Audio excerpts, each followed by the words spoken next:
Hola, buenas tardes a todos. Bienvenidos a esta conferencia del día de hoy y más en general al ciclo de quehaceres del 2020. El programa de quehaceres para este 2020 será todos los miércoles y articularemos varias posibilidades de discutir alrededor de prácticas artísticas a través de talleres, ya sea adentro del museo o afuera del museo, conferencia como la que Daniel Montero hoy nos ofrecerá, y diálogos, charlas, presentaciones de distintos tipos. Así que bienvenidos a todos, todos los miércoles, desde ahora, desde hoy hasta junio, y retomaremos después de agosto a el final de noviembre, primera semana de diciembre de este año. Es importante recordar que el museo ofrece una constancia a quien participa al menos 10 de estos eventos. Hoy vamos a tener la participación de Daniel Montero, que va a hablar en el marco de la conferencia de la exposición de José Dávila, que está en las salas del museo actualmente, curada por Amanda de la Garza. Y Daniel, lo cual agradecemos por acompañarnos hoy, va a ofrecer la conferencia Entre objetos y esculturas, algunas consideraciones históricas sobre la escultura contemporánea.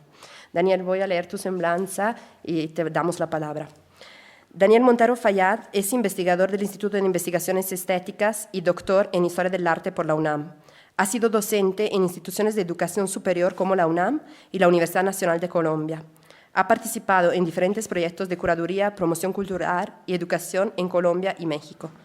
Asimismo, fue curador académico del Museo Universitario de Arte Contemporáneo, MUAC, UNAM. Ha publicado reseñas y textos en revistas académicas especializadas y de difusión, así como en catálogos de arte contemporáneo colombiano, mexicano y norteamericano. Su trabajo está dirigido a entender el arte en relación con la política y con la economía en un contexto de globalización y de neoliberalismo. En la actualidad, trabaja con dos líneas de investigación: historia de la crítica de arte y crítica e historia de la pintura en México y Estados Unidos. Es autor del libro El cubo de Rubik, arte mexicano en los años 90.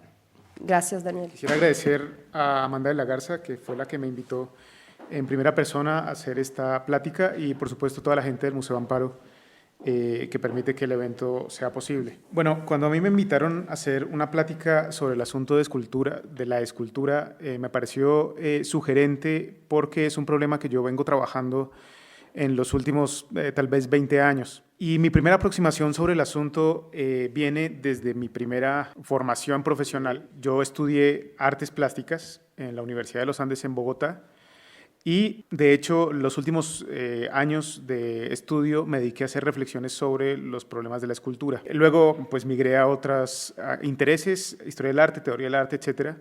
Pero el problema de la escultura nunca lo abandoné del todo, así como tampoco el problema de la pintura. Ahora pues hago básicamente reflexiones sobre estos temas, ¿no?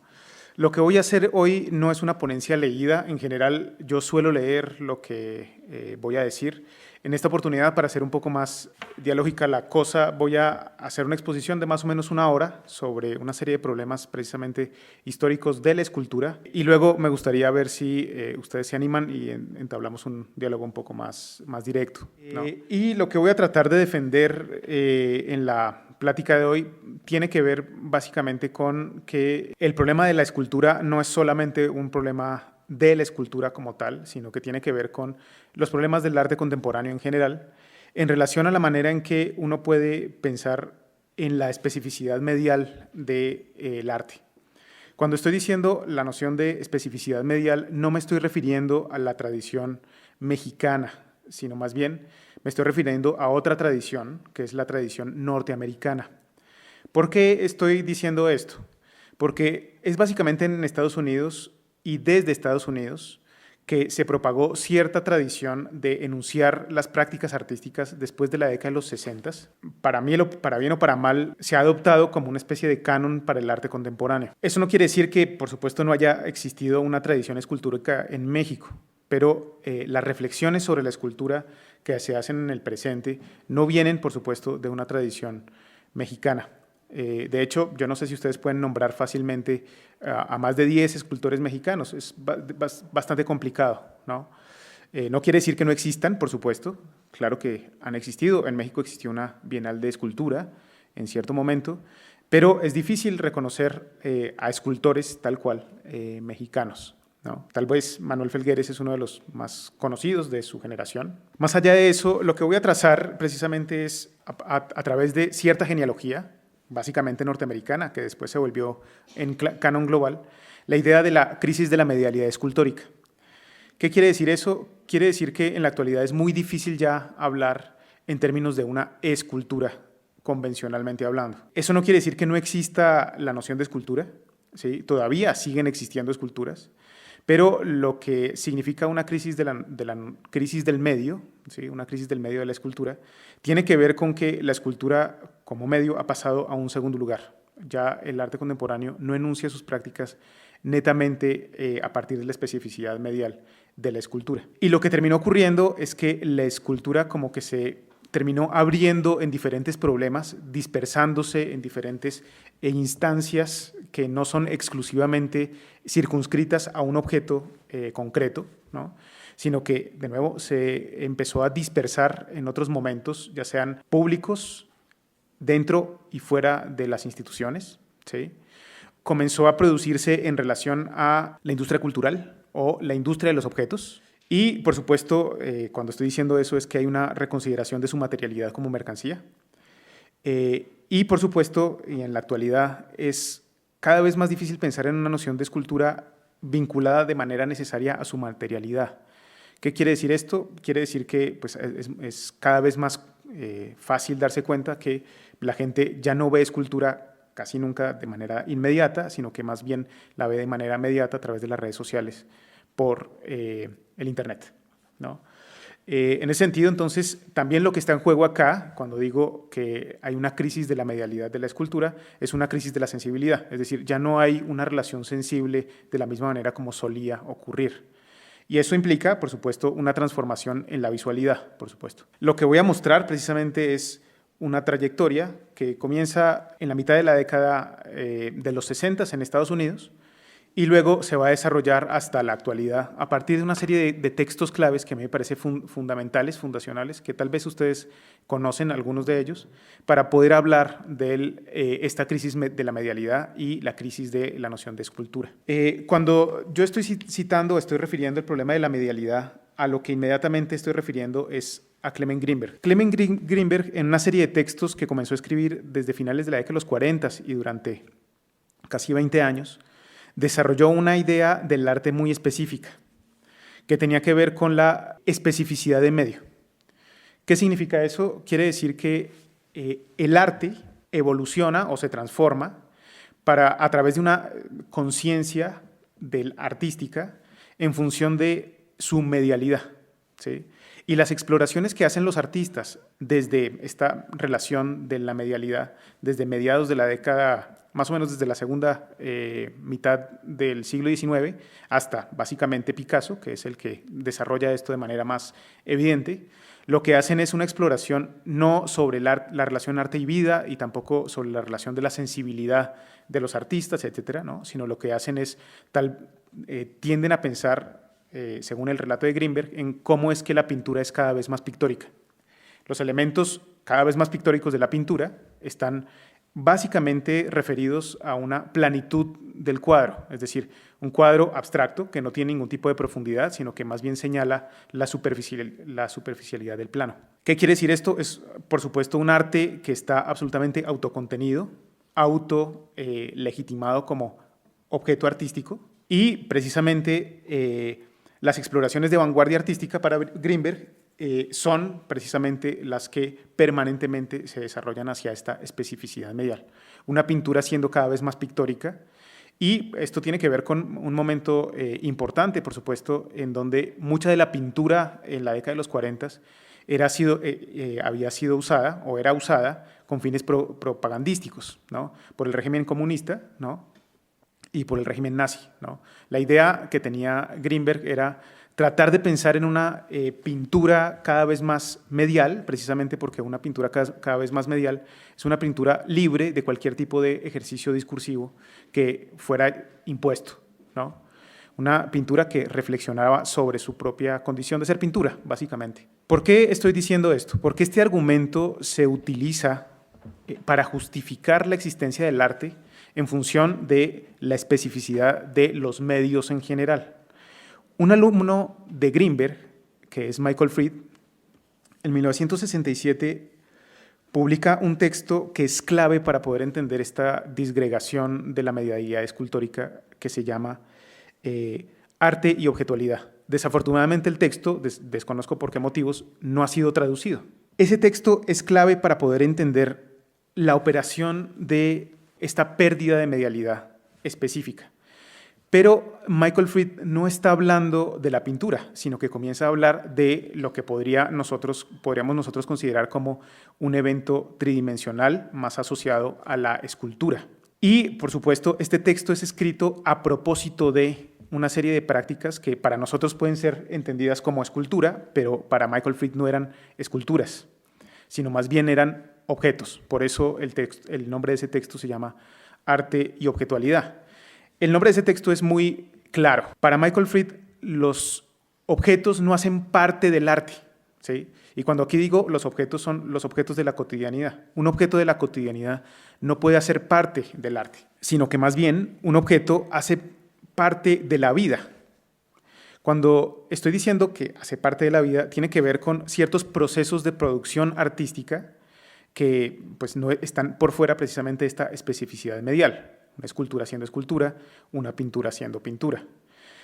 ¿Por qué esto está por fuera de la especificidad medial? Si ustedes se fijan en esta obra, que es una de las obras más famosas de Robert Morris de esta época, tiene que ver con la idea de que pues, estos objetos no están siendo hechos por las manos humanas, sino que, por supuesto, están siendo hechos en una fábrica. ¿Esto qué quiere decir? Pues que la manufactura ya no corresponde a un hacer de un artista específico, ¿no? Sino más bien a un proceso industrial. Ahora, aquí hay otro asunto que es interesante en relación a este texto de Michael Fried. Hay un problema complicado en función de estos objetos. Y es que para poder verlos, lo que uno tiene que hacer es un recorrido por el espacio. Incluso si son tan sencillos como estos cubos de cristal, ¿no? Porque hay una experiencia espacial. De hecho, muchos de los artistas del arte minimal, así los conocemos en la actualidad, lo que están intentando hacer no es un comentario sobre el objeto, sino más bien sobre el espacio que circunda a ese objeto, ¿sí? No es un comentario sobre la especificidad de los objetos, sino es un comentario sobre el espacio que los contiene. Esta obra en particular es muy significativa porque pues, cuando uno entra a la sala, pues ve estos 4 cubos y de repente lo que uno ve es estos espejos en donde uno se ve reflejado. Inmediatamente lo que ocurre ahí es que pues, uno se mete de alguna forma a la obra en el reflejo y uno comienza a participar de ella. Y hay otro elemento también significativo en el argumento de Michael Fried y es el tamaño de los objetos, ¿sí?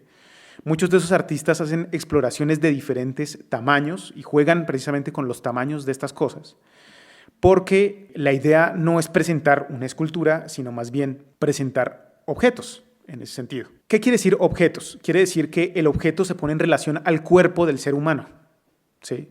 Se pone en una relación directa, ¿sí? Y lo que cuenta es precisamente la relación entre el objeto, el espacio y la corporalidad. En ese sentido, para Michael Fried, estos objetos no son solo para ver, sino que a veces, para él, se comportan como una especie de actores en un teatro, ¿sí? Estos objetos entonces comienzan a adquirir una especie de características teatrales. Entonces, por eso, en el texto de Michael Fried, lo que se afirma es que el peor enemigo del arte es el teatro, en el sentido de que pues, hay una especie de sobreposición de medialidades, porque el teatro no es escultura, ¿sí? El teatro es teatro, la pintura es pintura, la escultura es escultura. Esto parecen objetos actuando, se parecen más al teatro, según el argumento de Michael Fried, que a la escultura.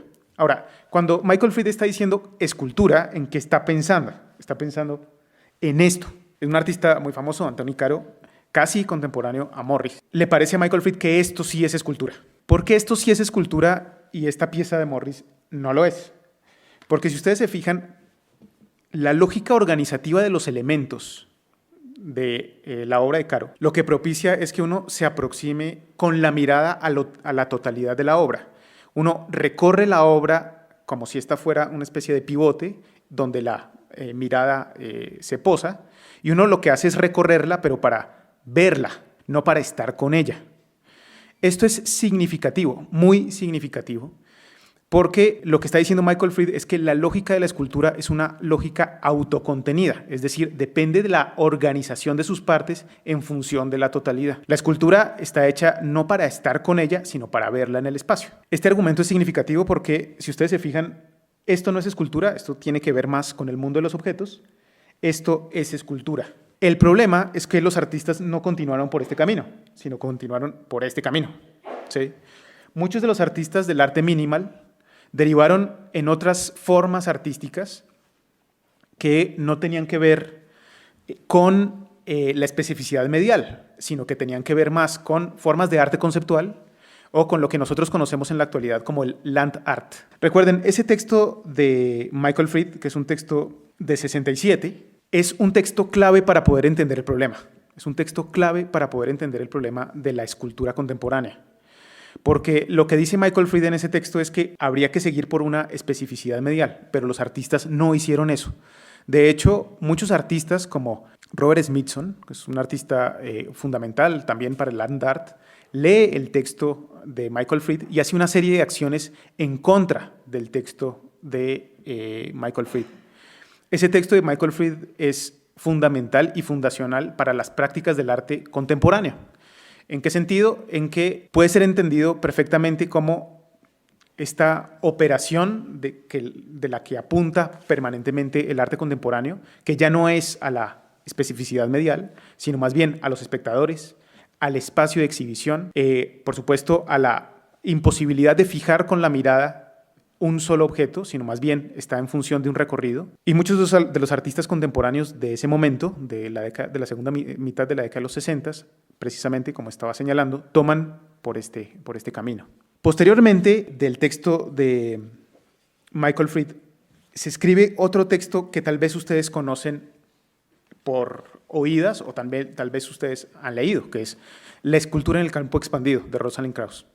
Es un texto muy famoso, muy importante también para el arte contemporáneo, en donde precisamente se reflexiona sobre el problema de la escultura. El texto es escrito casi 10 años después que el texto de Michael Fried, es un texto del 78, y se encuentra en un libro, en una compilación de ensayos que se llama Pasajes de la escultura moderna.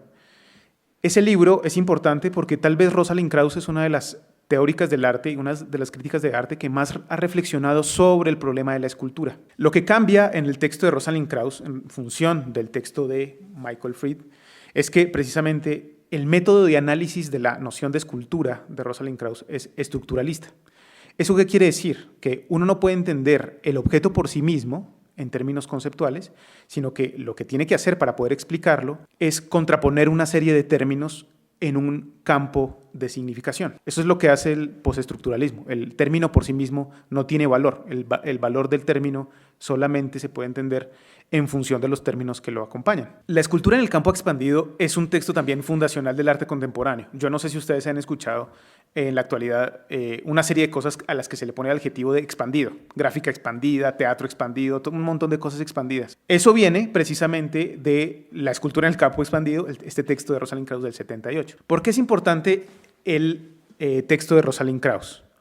El texto de Rosalind Krauss, como ustedes se fijan, lo que hace es ubicar la noción de escultura, que ustedes pueden ver acá abajo, en función de un campo de significación más amplio, que es este diagrama que ella traza en ese texto, en el cual describe cómo es que la escultura, como término, se encuentra en función de otros en un campo expandido de significación. ¿Eso qué quiere decir? Que la escultura no desaparece, sino que más bien hay una serie de prácticas que tensan la noción de escultura, ¿sí?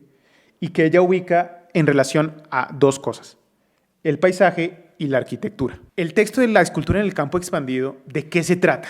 Se trata de precisamente expandir el campo de significación de la escultura, pero no porque sí, sino más bien en función de una serie de prácticas que para Rosalind Krauss avanzan sobre el problema de la escultura, pero no son escultura. Y ella identifica el problema de la escultura en función de este tipo de obras. Para ella, lo que hace la escultura moderna es poner en crisis la noción tradicional de escultura. Ella asocia la noción tradicional de escultura con algo que nosotros llamamos en la actualidad el monumento, ¿sí? Que es algo que ahorita tiene muchísima visibilidad, sobre todo porque los monumentos en la contemporaneidad o se caen con temblores en México o son intervenidos en diferentes marchas. El problema de la monumentalidad de la escultura es fundamental para Rosalind Krauss, porque el monumento no es solamente un objeto o una tridimensionalidad, sino que el monumento tiene en sí mismo un problema adicional, que es el tiempo. Un monumento está asociado a un lugar, por supuesto, uno yergue un monumento en un lugar específico, pero también es conmemorativo de un momento específico. ¿Eso qué significa? Que el monumento o la escultura convencional, como la entiende Rosalind Krauss, está en una doble vinculación espaciotemporal, ¿sí? Y esa doble vinculación está en función precisamente de la base. Es decir, uno no encuentra una escultura monumental sin un base, ¿sí? Ustedes pueden hacer el experimento en las esculturas monumentales de Puebla y ustedes se pueden dar cuenta de que eso es así, ¿no? Todos los monumentos tienen una base. Precisamente lo que hace la base, esto es fundamental, genera como una especie de marco de la escultura. Es decir, la separa del mundo real y la vuelve una ficción tridimensional. Las esculturas entonces convencionales generan esta especie de espacialidad y temporalidad muy particular a partir de esta separación con la base, ¿no? Pero la escultura moderna niega la base. La escultura moderna desplaza la base y la escultura toda, mucha de ella, se convierte en base. ¿Qué es lo que pasa con una de las primeras esculturas que hace eso, que es la columna infinita de Brancusi, que tal vez ustedes han escuchado o han visto en algún momento? Es una escultura muy famosa. Lo que hace Brancusi en la operación escultórica es elimina la base y toda la escultura es base, es una especie de módulo repetido al infinito, por supuesto no al infinito, esto es una operación conceptual, en donde pues esta escultura no es conmemorativa de nada porque no tiene o no está arraigada a un lugar, pierde su espacialidad y su temporalidad, ¿sí? Es una escultura, para ponerlo de alguna manera, desarraigada. Precisamente hacia la década de los 70 lo que comienza a ocurrir es que muchos artistas comienzan a hacer una serie de obras de arte que nadie sabe muy bien cómo describir, pero que mucha gente comenzaba a describir como escultura, sobre todo porque se parecen un poco a la escultura en su tridimensionalidad, pero en términos convencionales no son escultura, porque incluso pierden su volumen o su volumen abarca toda la espacialidad, o incluso su espacialidad es el volumen, ¿sí? Como en este caso, ¿sí? Que es un artista que hace una obra de arte que consiste en hacer un hueco. Si no sé si ustedes alcanzan a ver, este es el hueco por dentro y lo que hace el artista es hueco y pone esta escalera, uno puede bajar por la escalera al hueco y lo que ve es precisamente esta especie como de búnker, ¿no? A la distancia uno no alcanza a ver el hueco, solamente alcanza a ver la escalera. Otros artistas como Smithson, precisamente, en esta obra que lo que hace es que está esta construcción y lo que hace es desplazar la tierra con un bulldozer y la cubre de tierra. Por cierto, Smithson hizo varias obras de arte aquí en México. No sé si ustedes conocen de las obras que él hizo acá. Tiene una muy famosa que se llama... Bueno, hizo varias obras aquí en México, ¿no? Y esta es una de las más famosas precisamente de Smithson, en donde pues, lo que hace es una transportación de tierra en este lago, ¿sí? Y hace esta obra específicamente para este lugar, que se llama Spiral Jetty, que tal vez, de nuevo, ustedes conocen. Estos artistas, como Cristo, que tal vez también ustedes conocen, esta intervención muy famosa, cubriendo el Reichstag con tela. Todo el Reichstag, que es un edificio muy famoso para el régimen nazi, lo que hace, muy importante para el régimen nazi, lo que hace Cristo es cubrirlo con tela. ¿Por qué esto es interesante para Rosalind Krauss? Porque lo que está diciendo Krauss en función de su diagrama es que la escultura, al perder su base y al integrarse en estas tensiones, lo que hace es ponerse en juego con dos cosas, con la arquitectura por un lado y con el paisaje por el otro. Esa tensión entre el paisaje y la arquitectura, o para ponerlo en términos negativos, como ya lo hace en el texto, entre no paisaje y no arquitectura, ¿sí?, produce una serie de prácticas que no tienen identificación con la escultura tal cual. El campo expandido deja intacta la noción de escultura, pero de nuevo la pone en tensión con otro tipo de prácticas que ella llama construcción de emplazamiento, emplazamientos señalizados y estructuras axiomáticas.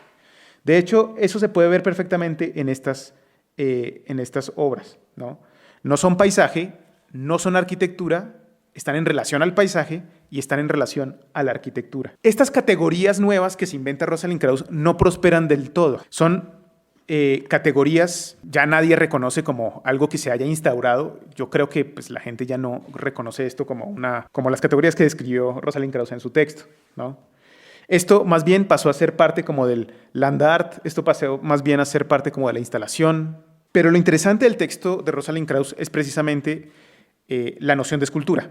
La noción de escultura, de nuevo, no desaparece, sino que entra en el campo de significación y tenemos, además de escultura, una serie de prácticas que están en tensión con la escultura, pero no son propiamente escultóricas. Esto para la década de los 70, finales de la década de los 70. En la década de los 80 y durante la década de los 90, tal vez el autor que conceptualizó y trajo otra vez consigo el problema de la escultura fue Benjamin Bugler. Trae otra vez el problema de la escultura, ¿sí? Porque él cree que la escultura todavía sigue existiendo. Él sigue escribiendo textos en función de la noción de escultura, a pesar de que las obras de arte de las que él habla, para nosotros, tal vez no son propiamente escultóricas. Hay dos textos claves para poder entender el problema de la escultura en Bugler.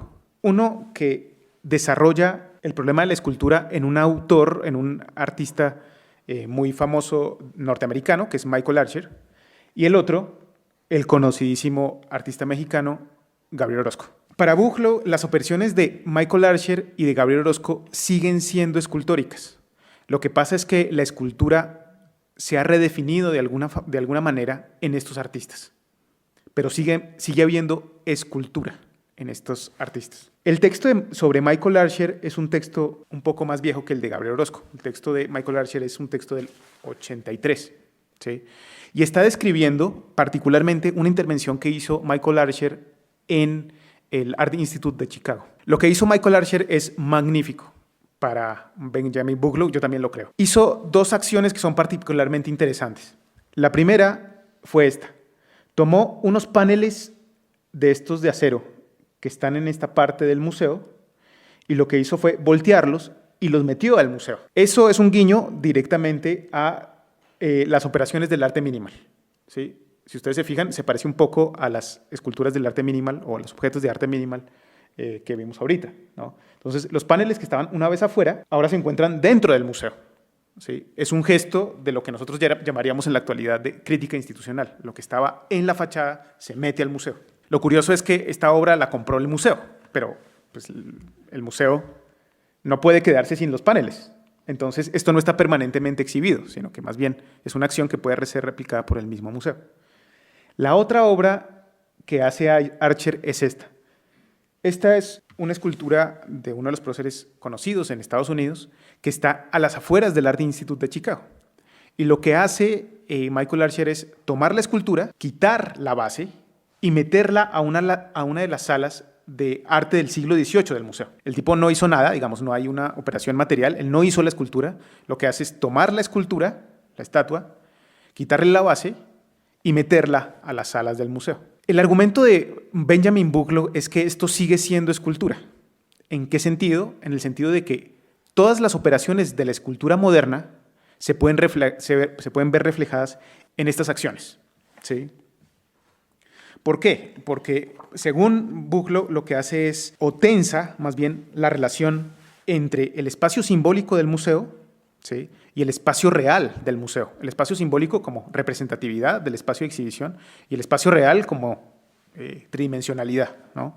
Y por otro lado, cuestiona la noción de objeto funcional, como estos paneles, y la noción de objeto estético. Esas nociones de objeto funcional, objeto estético, o espacio simbólico y espacio real, según Benjamin Bugler, son algunas de las cosas que incorporan estas acciones de Michael Archer. Pero al hacer eso, hace un comentario sobre la escultura moderna. En ese sentido, para Benjamin Bugler, Michael Archer, para ese momento, seguía siendo escultor, en cierto sentido, comentarios sobre la escultura. De hecho, el texto sobre Michael Archer es interesante. El título se llama El fin de la escultura moderna en Michael Archer. Lo que hace, según Benjamin Buchloh, es acabar con la tradición modernista de la escultura al introducir precisamente estas variables al museo. Por supuesto, hay otras variables que hay que considerar acá. Por ejemplo, una de las variables es la temporalidad, porque cuando Archer quita la base y mete la escultura al museo, ¿no?, este objeto, que tiende a ser precisamente monumental, es cuestionado directamente al ser metido en estos objetos que tienden a ser más decorativos. Entonces, la temporalidad del monumento es cuestionada directamente en la acción de Archer. En el texto de Gabriel Orozco, que es un texto de 1996, es un texto importante también, no solamente para Benjamin Buchloh, sino también para Gabriel Orozco. Este es uno de los textos más importantes que se escribió sobre Gabriel en su momento, ¿no? Hace un argumento similar. El texto del 96 se llama La escultura de la vida cotidiana. De hecho, esto es muy problemático, porque si uno piensa, pues en la vida cotidiana no hay esculturas tal cual, porque pues la vida cotidiana no produce elementos escultóricos, produce elementos tridimensionales, pero no esculturas tal cual, ¿sí? Entonces, ya desde el texto, desde el título del texto, hay un problema complejo. El argumento de Buchloh en función de la obra de Gabriel Orozco es similar al texto que escribe sobre Michael Archer. No sé si ustedes recuerdan la operación que hace Gabriel Orozco en esta obra, ¿no? Él compra un auto francés muy popular en la década de los 70, creo que en la década de los 70, y lo que hace es retirarle la mitad del centro, ¿sí? No sé si lo alcanzan a percibir. Luego junta las dos mitades y queda este auto compacto, de ya no dos asientos, sino de un solo asiento. La operación de retirar la mitad del auto, o este fragmento del auto y después juntarlo, para Benjamin Buchloh es una operación escultórica. Es una operación escultórica, trata el objeto de la cotidianidad como si fuera un material escultórico, ¿sí? Pero por supuesto el auto no es una escultura, sino que el auto hace parte de la industria automotriz, por supuesto. Y no solamente eso, sino que el auto es un objeto que hace parte de la cotidianidad. En ningún momento, para nadie, un auto es una escultura, ¿sí? Pero el procedimiento que opera aquí Gabriel Orozco, según Buchloh, es un procedimiento escultórico, ¿sí?, que parece que fuera contradictorio, de nuevo, porque uno no hace esculturas con objetos de la vida cotidiana. Por supuesto, la noción de objetos de la vida cotidiana no es un invento de Gabriel Orozco. Hay una serie de autores y de artistas que han utilizado objetos de la vida cotidiana para hacer obras de arte, ¿sí? El más famoso de ellos, por supuesto, es Duchamp. Pero esto no es una operación duchampiana de principio, porque ustedes se fijan, si hay una intervención sobre el objeto, esta pieza retirada, ¿sí? En ese sentido, lo que tensa Gabriel Orozco en estas obras es la industria cultural o la industria, ¿sí?, y esta materialidad del objeto, que puede ser considerado a la vez como escultura. Entonces, la artisticidad del objeto artístico de Gabriel Orozco está tensado entre los objetos de la vida cotidiana y los objetos del arte, con esta operación escultórica sobre este elemento, ¿no? Lo que desarrolla Benjamin Buchloh en todo el texto es, por supuesto, dos modelos de recepción diferentes, ¿sí? Y aquí es donde pues, ustedes se pueden fijar que ya comienza todo el problema. Es, ¿por qué un auto puede ser arte? La operación en la que está incurriendo el artista es una operación artística de principio, es decir, una operación escultórica, este retiro del fragmento, ¿no?, y después volverlo a unir. Pero esto no es una escultura en un sentido convencional, es decir, uno no la puede ver como una escultura convencional, no es una piedra tallada, sino que la materia prima incluso no es el metal del auto, es el auto. Eso altera de manera significativa la percepción de esto que él llama escultura, por eso esto es una escultura de la vida cotidiana. La relación que uno tiene puede ser considerada por un momento estética, es decir, uno puede considerar esto como una escultura convencional, pero por otro lado, pues esto no tiene la noción de autonomía convencional del arte. ¿Qué quiere decir esto? Que esto es un auto, es decir, esto es una especie de, para poner unos términos que tal vez un poco inadecuados, pero voy a utilizarlo, una especie como de híbrido entre una escultura y un objeto de la cotidianidad, ¿sí? La experiencia está tensada precisamente entre estas dos operaciones, entre observar un auto, pero al mismo tiempo observar una escultura. Es decir, tener una experiencia estética autónoma con lo que ve uno, pero también al mismo tiempo una no autonomía, es decir, esta relación que lo que yo no estoy viendo no es propiamente artístico, ¿no? Sino que me pone a mí en un espacio cultural diferente, ¿sí? Que sería el espacio del consumo. Por supuesto, la noción de escultura para Benjamin Buchloh es fundamental, porque él es un gran detractor de la pintura de la década de los 80. La pintura de la década de los 80 en México, ustedes tal vez la han visto, es lo que se denominó neomexicanismo, que es una pintura que exalta ciertas formas de identidad. Pero Benjamin Buchloh, la pintura de los 80, y mucha de esa pintura todavía se seguía haciendo a mediados de la década de los 90, era una pintura que apelaba a formas de identidad mediadas por el mercado. ¿Qué significa eso? La pintura se había vuelto solamente como un producto mercantil solamente, que exaltaba a su vez formas de identidad que él asocia con formas autoritarias. ¿Qué quiere decir eso? Para él, estas construcciones de identidad autoritarias están vinculadas con regímenes fascistas. La única manera de salir de esas lógicas era a través de la escultura. Es decir, Benjamin Buchloh contrapone la pintura autoritaria, identitaria, con otra que son formas casi escultóricas o formas escultóricas de la cotidianidad. La significación de la escultura para Benjamin Buchloh es una significación política, no solamente estética, en el sentido de que lo que distribuye o redistribuye la escultura de la vida cotidiana son nuevas formas de la sensibilidad. Por supuesto, durante la década de los 90, la noción de escultura se reelabora, pero no es mucho más que eso, digamos, ¿sí?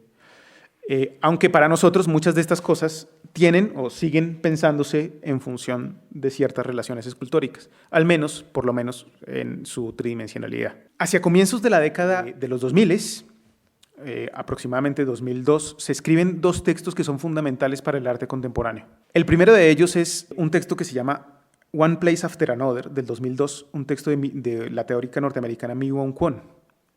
El otro texto, que tal vez ustedes han leído, se llama Estética Relacional, de Nicolas Bourriaud. Estos dos textos son importantes porque desplazan el asunto de la tridimensionalidad hacia el del lugar. ¿Qué quiere decir esto? Que ahora la tridimensionalidad de las prácticas artísticas no es tan importante como el suceso que ocurre en un lugar específico. O más bien, para ponerlo en otros términos, lo que hacen estas formas artísticas es señalar un lugar, pero no lo hacen en estos dos textos de la misma manera. Y señalar un lugar no es neutral, sino que al señalar este lugar redistribuyen a su vez los elementos sociales que están en este espacio específico. Uno de los ejemplos que pone Kwon en su texto de One Place After Another, uno de los ejemplos más famosos de la historia del arte en esta redistribución, a partir de una intervención del lugar, es esta, que es una obra de Richard Serra del 81 que se llama Tilted Arc. Esa obra fue muy controversial porque lo que le piden una obra de arte a Richard Serra para una plaza pública en Nueva York. Y lo que él hace es dividir la plaza pública en dos, con este arco inclinado, ¿sí? Esto es interesante porque las personas que están en este edificio lo que solían hacer era salir a este otro lugar sin ningún tipo de interrupción. Pero cuando se instala la escultura, lo que tienen que hacer es rodear esta espacialidad, es decir, redistribuye lo público de la plaza, ¿sí?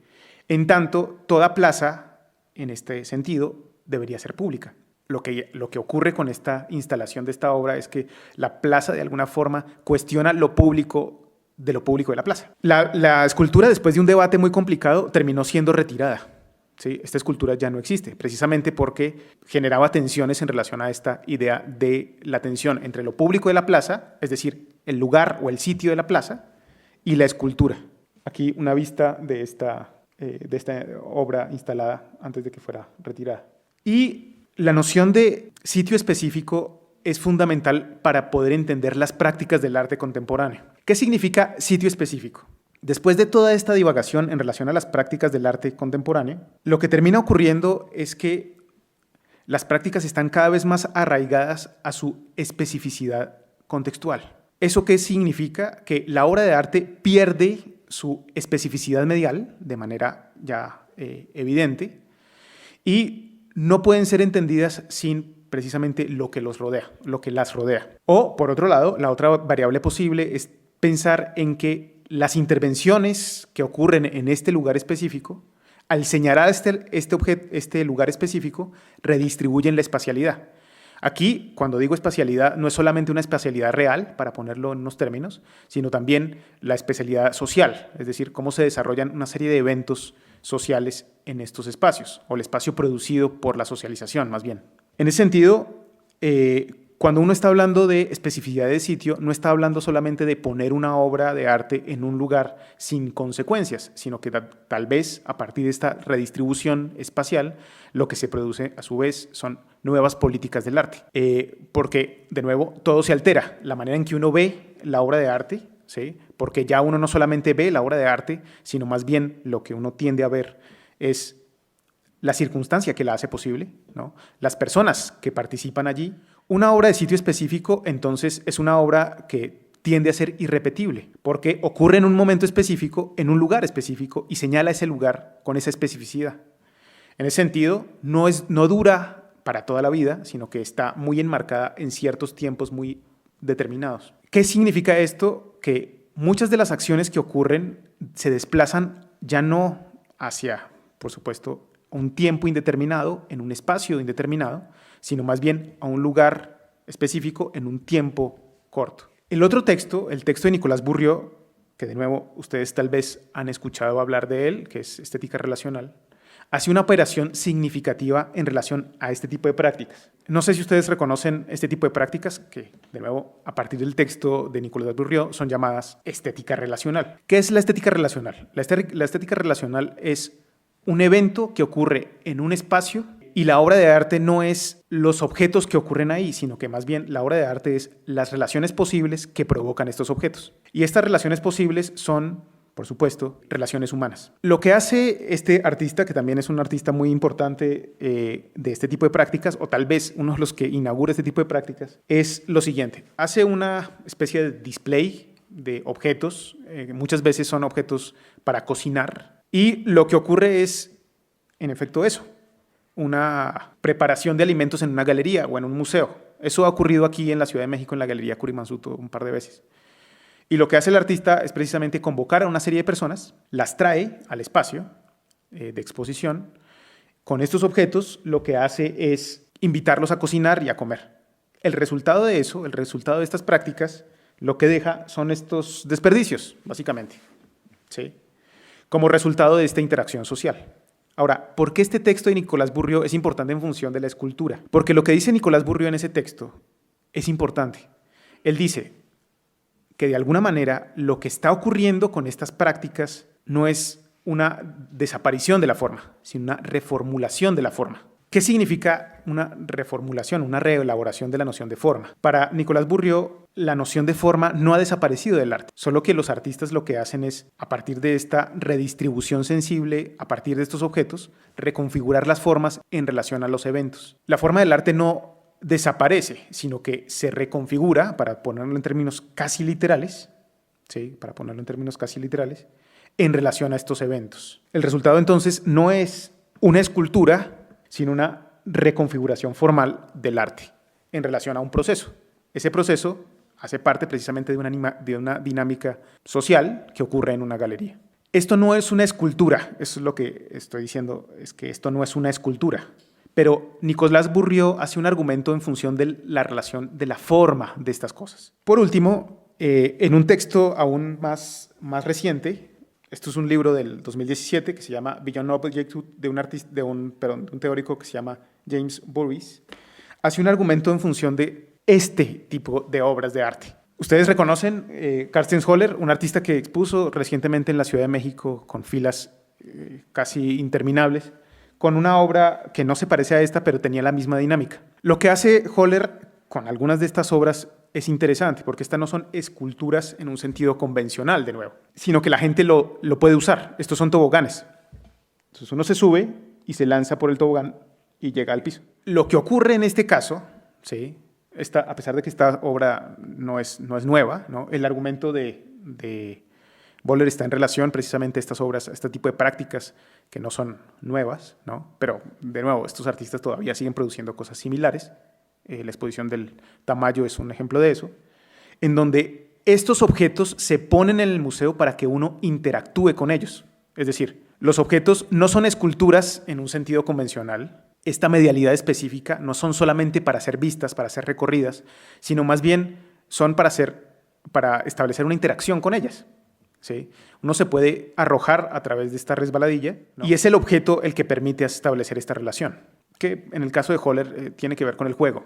¿Sí? Muchas veces este artista establece relaciones con el juego. ¿Por qué es importante este asunto? Porque si ustedes se fijan, lo que hace el Höhler ya es muy evidente, ¿no? La escultura como medio específico ha desaparecido. Lo que ocurre acá es que se introduce un objeto en el museo para establecer una nueva relación con la espacialidad de la arquitectura museal. Estas esculturas no son esculturas en un sentido tradicional, vuelvo a repetir, sino son para ser usadas. Y en ese sentido, la obra de arte se convierte en didáctica, reconfigura la espacialidad a partir de su uso. Es como uno de los argumentos del arte minimal, pero llevado a su extremo. Ya no solamente pone en relación a los cuerpos con el espacio, sino que son usadas por los cuerpos en el espacio. Ahora, un poco ya para terminar mi argumento, hay una cosa que es fundamental para poder entender el estatus de la escultura en la contemporaneidad, ya en los últimos 5 años. En los últimos 5 años se han puesto de moda 2 formas teóricas en relación al arte. No son las únicas, ¿no? Pero son importantes. La primera de ellas es la relación entre arte e imagen. Ustedes tal vez reconocen algunos de esos teóricos que han escrito sobre eso, Belting, Mitchell, y tal vez el más conocido aquí en México, Didi Uberman, que hizo una exposición en el MOAC hace algunos años. La teorización de la relación entre arte e imagen es fundamental, porque pone en relación la producción artística con las formas de la visualidad. Es decir, no es que todo arte necesariamente sea visual, pero todo arte es potencialmente traducido en imágenes. ¿Esto por qué es importante? Porque en la actualidad, por supuesto, la relación que nosotros tenemos con el mundo siempre está tensada por la imagen, en particular por la imagen de las computadoras, pero en particular con la imagen del celular, ¿sí? Que produce el celular. Y todas las imágenes de la realidad están mediadas, a su vez, por la imagen de la tecnología. ¿Por qué esto es interesante? Porque lo que produce la relación entre lo que podríamos llamar como un objeto real y la imagen del objeto es una nueva relación, si se quiere, estética con los objetos. Lo que se produce es una nueva relación temporal y espacial, ¿sí? Cuando estoy diciendo una nueva relación estética. Y esto afecta particularmente y sobre todo a la escultura. Porque cuando uno ve una escultura, no solamente, de nuevo, ve una escultura, sino que uno recorre la escultura, tiene una posibilidad de interactuar con la escultura de alguna manera. Y a diferencia de la pintura, la escultura tiene una condición tridimensional ineludible. ¿Eso qué quiere decir? Que, como Michael Fried decía en su texto del 67, pone en tensión las corporalidades. Pero cuando la escultura pierde su materialidad por su imagen, lo que termina produciendo es una especie de cancelación de su cualidad estética tridimensional. Eso no quiere decir que se niegue la posibilidad de que eso sea una obra de arte. Lo que estoy diciendo es que, por supuesto, se altera la sensibilidad que en principio convocaría la noción de escultura. Entonces, lo que se produce ahí entonces es una alteración significativa de la relación que uno puede establecer con estas formas artísticas. De hecho, y esto es importante considerarlo, muchas de las obras de arte que uno debería visitar o estar con ellas, uno las ve primero a través de imágenes, sobre todo de Instagram. La otra forma teórica de la actualidad que tal vez pone en tensión la noción de escultura es esta otra, que es la que desarrolla una serie de autores, que a mí me parece que es importante, en una teoría que se ha llamado la Object-Oriented Ontology. Esto es filosofía dura. Estos autores no hablan necesariamente de arte, pero estos autores como Graham Harman, etcétera, que desarrollan estas ideas, piensan en que todavía es posible pensar en los objetos, una reconsideración filosófica de los objetos, de la objetualidad de los objetos, no necesariamente de la materialidad de los objetos, por supuesto, pero sí de la objetualidad de los objetos, para ponerlo en unos términos un poco redundantes. Estas dos teorías, la teoría de la imagen y la teoría de los objetos, parece que fueran una especie como de contravía, porque pues una desarrolla no tanto la materia del objeto, sino precisamente estas relaciones que uno puede tener con las imágenes, Y esto tiene implicaciones importantes en función de la temporalidad, en función de la percepción estética de estas cosas, etc. Y por otra, pues la teoría de los objetos, que está pensando en ciertas formas ontológicas, es decir, preguntar cómo es que un objeto es posible en la contemporaneidad. Una serie de reelaboraciones de teorías ontológicas que tal vez ustedes conocen. ¿Por qué todo esto es importante? Esta lectura histórica muy sesgada, muy particularizada que estoy haciendo acá, lo que produce es, en efecto, una reconsideración de la noción de escultura. Un poco para terminar mi argumento, lo que quiero decir es que no es que la escultura haya desaparecido. De hecho, la exposición de José Dávila que está en este museo en la actualidad es un ejemplo de que eso sigue existiendo. Como el mismo Benjamin Buchloh reconoce en el texto que escribió para el evento de escultura que ocurre cada 10 años en Münster, Alemania, que el último fue hace un par de años, en 2017, la escultura como medio o como reflexión ha comenzado a entrar en una especie de obsolescencia, que para Buchloh lo que parece que estuviera ocurriendo es lo mismo que está pasando con el libro. Es decir, no es que hayan desaparecido los libros, por supuesto, pero uno ya no puede entender la acción de leer sin la tensión entre la materialidad del libro como lo conocíamos en la actualidad, en la anterioridad, perdón, y la manera de leer en la actualidad, que sería a través de las pantallas. De nuevo, eso no quiere decir que vaya a desaparecer la escultura, sino que con estas nuevas prácticas, esas viejas prácticas que apuntan más hacia ciertas relaciones más materiales, más espaciales, etc., entran en una crisis dialéctica que habría que ver en el presente cómo funcionan, cómo se redistribuyen y cómo se resignifican. Pero como les estaba diciendo ahorita, esto no es nuevo. Esto está pasando desde la década de los 60 hasta este momento, ¿no? Tenemos ya bastante tiempo en que este tipo de procesos han comenzado a ocurrir. Y esto no es exclusivo de la escultura. Uno puede hacer un argumento similar sobre el argumento en la pintura, ¿sí? Como la pintura cada vez es menos pictórica, incluso si la gente sigue pintando, ¿sí? Y cuando digo cada vez menos pictórica, me estoy refiriendo a la tradición greenberiana de esta exploración medial, cada vez más medial, de la pintura. Para ponerlo en términos muy sencillos, es muy difícil ya hablar de una especificidad de medio, sino más bien lo que habría que hacer es poner en juego una intermedialidad. Es decir, el arte ya no funciona a partir de una especificidad medial, sino a partir de lógicas intermediales. Esta intermedialidad no desaparece la especificidad de medio, sino que tensa esa especificidad medial con otros elementos.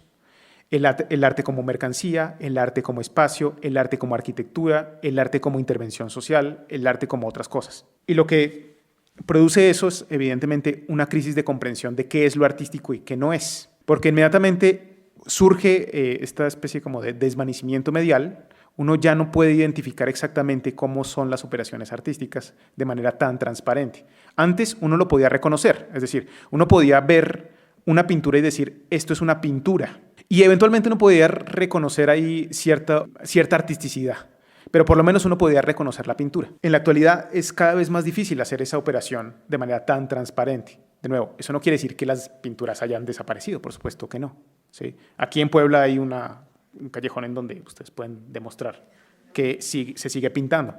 Pero eso no quiere decir que esas sean las únicas prácticas posibles en el presente. Estas prácticas intermediales lo que hacen es cruzar precisamente diferentes posibilidades entre la virtualidad, entre la realidad, entre el espacio y el tiempo, ¿no? Entre la mercancía, esta especie de fetiche, ¿no?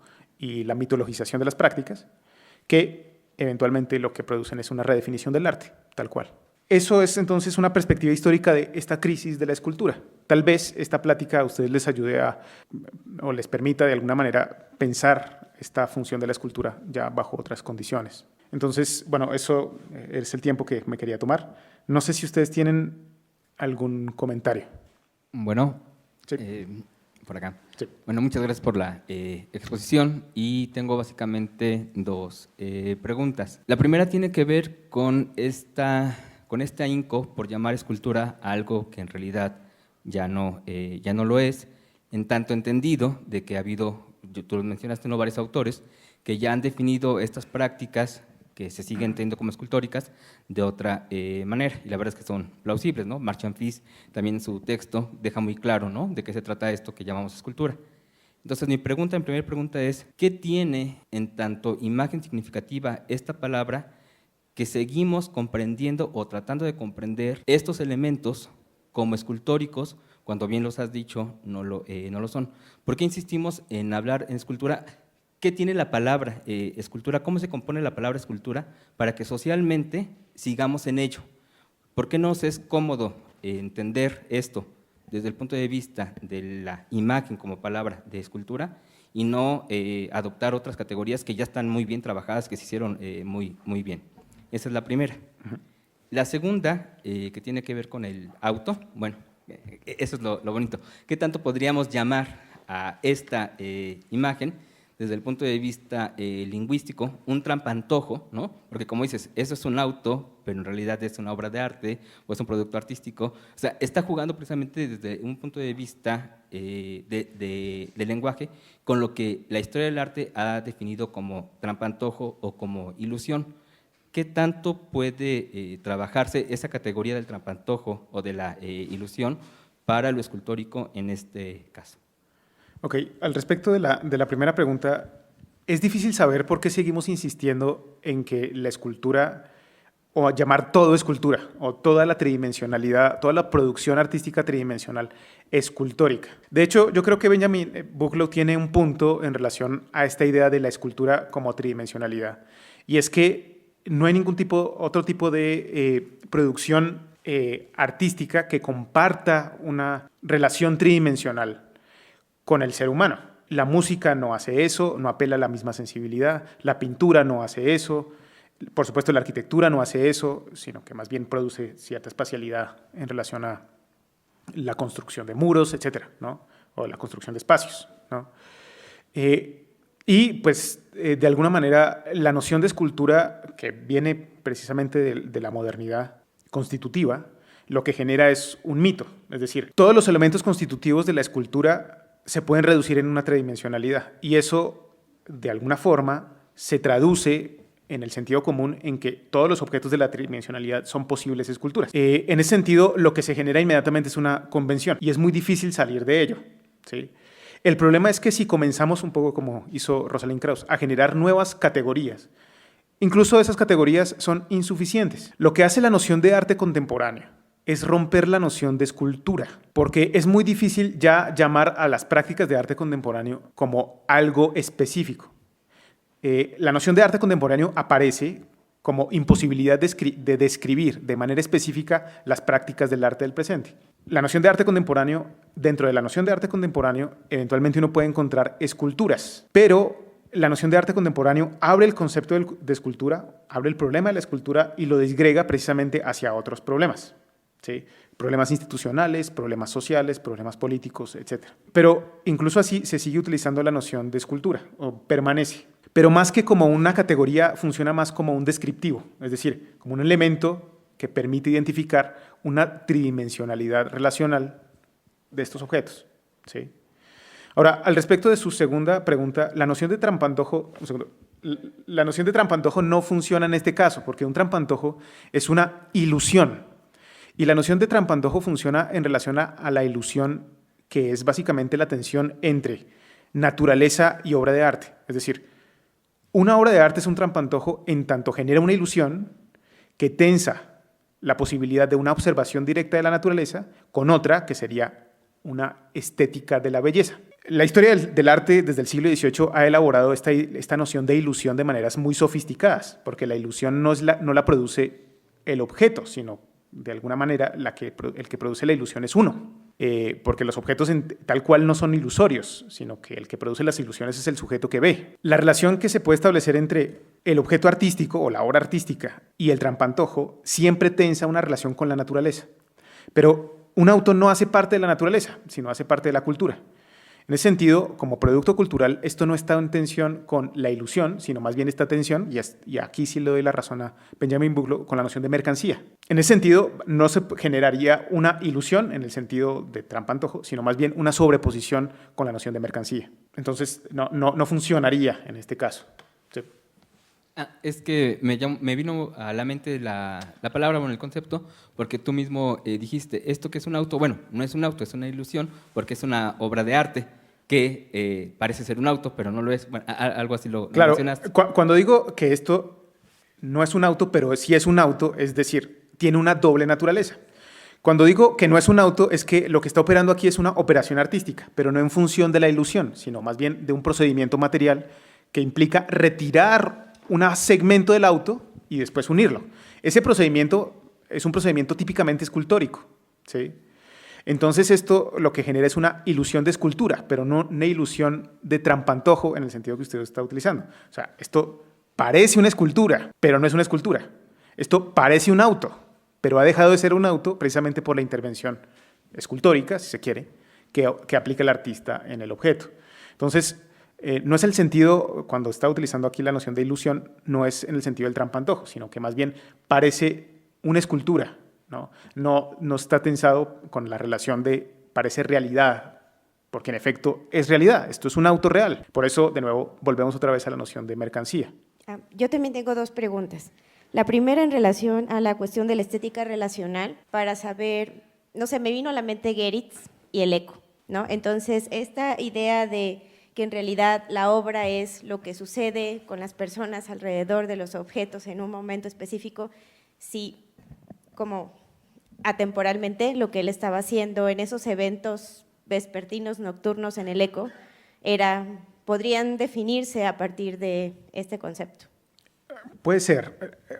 Benjamin Buchloh, cuando escribe sobre la noción de estética relacional, está hablando sobre prácticas diferentes en función de unas formas artísticas que ocurrieron en la década de los 90. Pero la noción de estética relacional se volvió muy popular, es decir, la noción de estética relacional ahora describe una serie de prácticas que podrían estar asociadas con lo que Geritz hizo en cierto momento en el eco. De hecho, pues muchas de las obras de Geritz en colaboración con Barragán podrían ser entendidas como cierta relación, ¿sí?, espacial-social, ¿no?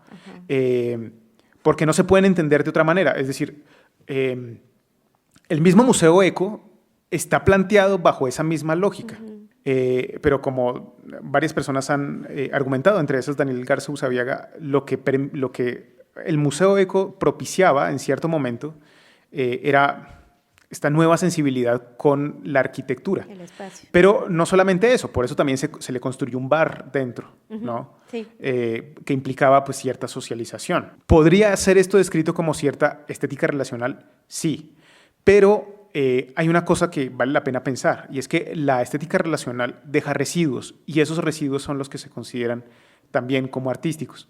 Muchas de las obras de Geritz que utilizan esta misma lógica no hacían eso, ¿sí? Era el evento y ya, y luego pues, no pasaba nada, ¿no?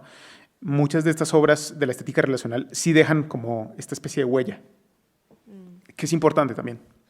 O a lo mejor estas piezas que se presentaban a la galería y que se accionaban, se destruían a sí mismas y que no queda más como que el registro o el objeto como documento, ¿no? Sí, la estética relacional es una cosa que es muy complicada de entender, sobre todo por la pregunta de por qué los artistas están haciendo esto o por qué estos artistas consideran que estas son formas de arte pertinentes para ese momento. Lo que ocurre es que la premisa es tratar de producir obras de arte bajo una lógica que escapan de la lógica de la mercancía. Por supuesto, estas obras de arte no escapan después de 20 años de la lógica de la mercancía, porque todas estas cosas son compradas y vendidas en una galería, o sea, no escapan de la lógica de la mercancía, ¿no? Pero en principio, la premisa sobre la cual construyen estos artistas estas obras tiene que ver con esta idea de poder escapar de esta lógica mercantil del arte. ¿Cómo? Redistribuyendo relaciones sociales. Claro, esto genera todos los problemas del mundo, porque esto ocurre en una galería o en un museo o lo que sea, bueno, eso son los otros problemas. Pero una de las premisas es esa, ¿no? Yo no sé si Geritz estaba tratando de hacer ese mismo apunte, tal vez sí, ¿no?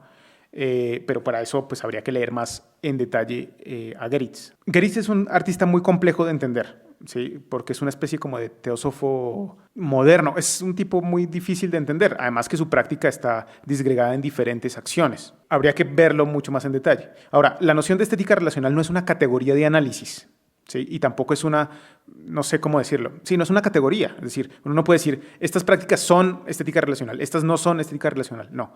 Lo que estaba haciendo Bourdieu era, de nuevo, un descriptivo de una serie de prácticas que a él le parecía que eran importantes en la década de los 90, ¿sí? Que él llama como estética relacional. Pero eso no quiere decir que esto pueda ser aplicado de manera tan transparente a otros momentos de la historia del arte. Eso habría que verlo. Habría que ver, si uno va a escribir una historia del arte sobre ese asunto, ver si estas prácticas están en conjunción o en comunión con lo que Bourdieu llamaba como estética relacional.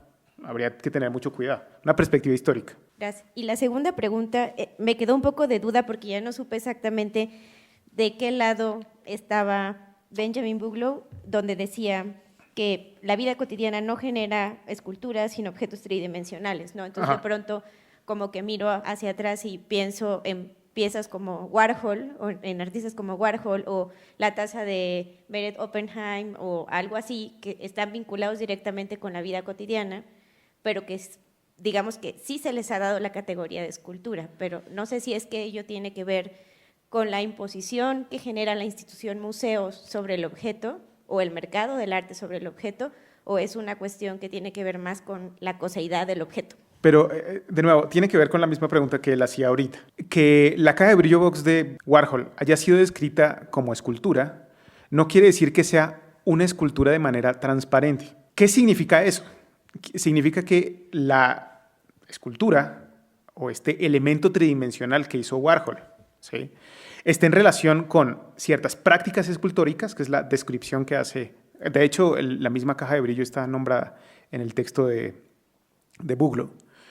Está entre los objetos de la vida cotidiana y prácticas escultóricas. No son esculturas en un sentido estricto, pero esto no tiene que ver solamente con el problema de los museos y tampoco tiene que ver con la legitimidad de las prácticas en ese sentido que usted está utilizando, sino más bien con las convenciones mitológicas al fundar las prácticas del arte. Es decir, es muy difícil descategorizar una práctica como lo que uno entiende porque uno tiene una perspectiva de comprensión que tiende a ser muy limitada, ¿sí? Pero tal vez eso es ventajoso, es decir que estas cosas son escultura, ¿sí? Decir que estas cosas son escultura nos permite tener una comprensión del objeto, al menos en su relación de la tridimensionalidad, ¿sí? Porque si hay algo que tiene la escultura de específico, es este elemento de la tridimensionalidad. Por eso Bourdieu insiste todavía en la idea de la tridimensionalidad como escultura y la utiliza de nuevo como una redefinición o una tensión, ¿no?, de elementos de la vida cotidiana y operaciones escultóricas tridimensionales. Esto no es solamente una cuestión institucional, es una cuestión discursiva, ¿sí?, que nos permite relacionarnos con el mundo también. Cuando uno dice escultura, de repente uno tiene algo en la mente, que es un elemento tridimensional con el cual yo comparto el mismo espacio. Pero de nuevo, no son esculturas en un sentido convencional. Y cuando digo aquí un sentido convencional, estoy llamando a este tipo de prácticas, que es lo que Michael Fried describía en las esculturas de Antoni Caro, ¿sí? Una escultura que es un objeto autocontenido cuya lógica depende de sus partes, que está hecho para ser rodeado con la vista. Entonces, no es solamente culpa de los museos, ¿sí? Hola, yo tengo, dos dudas. Con esta cualidad, mencionabas que se pone como en tensión la idea de escultura al aproximarse a plataformas digitales, como el celular. Pero, ¿qué pasa entonces con estas nuevas como medios? Me refiero a realidad virtual, por ejemplo, en los que se puede tener como presencia de volumen o se sigue como buscando esta idea de lo 3D, o sea, como pues generar objetos no planos. O sea, ¿qué pasaría ahí como con pues la idea de la obra, de la escultura? Pero, a ver, hasta el momento todavía no hay, más que la realidad virtual, tiene que ver con los hologramas. A ver, aquí hay un dato que puede ser significativo para pensar. Todavía no hay producción de hologramas de manera importante, ¿no? Yo no sé si ustedes han visto todavía un holograma como en Star Wars, ¿no? Creo que eso todavía no existe, y si existe todavía no es algo tan popular. ¿Qué significa eso? Significa que hay una proyección que comparte conmigo mi propia espacialidad. Esto es fundamental, Cuando digo comparte conmigo mi propia espacialidad, lo que estoy diciendo es que comparte conmigo mi vida de la sensibilidad tridimensional y generaría este tipo de hologramas este mismo efecto. Y esto tiene consecuencias importantes para la percepción del ser humano, en la medida en que hay una especie de confusión entre el objeto que se presenta y ahí sí un trampantojo. Es decir, se parece tanto a la realidad que yo lo confundo con el elemento real. Cuando ustedes utilizan un celular o ven una película en el cine, ustedes están seguros que eso hace parte de la realidad de alguna manera, pero no es la realidad lo que están mirando. Ahí hay una tensión que está producida precisamente por la pantalla, ¿sí? O por la medialidad de la pantalla, para ponerlo en unos términos más específicos. Cuando ustedes se ponen unas gafas de realidad virtual, el asunto cambia un poquito, porque la gafa genera una relación con el cuerpo muy particular. Ustedes han visto que cuando uno se pone las gafas, la noción de espacialidad cambia completamente y la gente se tropieza o se golpea con las paredes del espacio real, porque uno cree que uno está en el espacio virtual, no en el espacio real. Se genera ahí una especie como de afección en esta contraposición de espacialidades. Por eso se han generado diferentes nociones de espacio en la contemporaneidad. Espacios de realidad inmersiva, realidad aumentada, como en el juego de Pokémon. Hay diferentes formas de la realidad que se ha producido a partir de nuevas tecnologías. La clave aquí está pensar en qué tipo de sensibilidad producen estas nuevas realidades. ¿Qué tipo de sensibilidad producen estas nuevas realidades? Y a partir de estas nuevas sensibilidades, pensar cómo interactuamos, primero con ellas y segundo, entre nosotros mismos en función de estas nuevas realidades. Sin duda alguna, nadie en la actualidad camina con unas gafas de realidad virtual por la calle. Uno las puede usar en un espacio controlado. Y esto tiene que ver con esta posibilidad de confusión y de peligro, literalmente peligro de la vida, que uno puede correr si las usa durante mucho tiempo, ¿sí? Porque uno se mete a esa realidad virtual, pero su cuerpo no se mete. ¿Qué es lo que estoy diciendo acá? Tiene que ver con las formas en que uno ve la realidad, literalmente, con los ojos, cómo uno percibe la realidad, con los ojos o con el cuerpo, ¿sí? La fenomenología desarrolla estas ideas de manera mucho más sofisticada, pero sin duda la manera en la realidad, en estos momentos, como nosotros generamos estas tensiones es a través de las pantallas.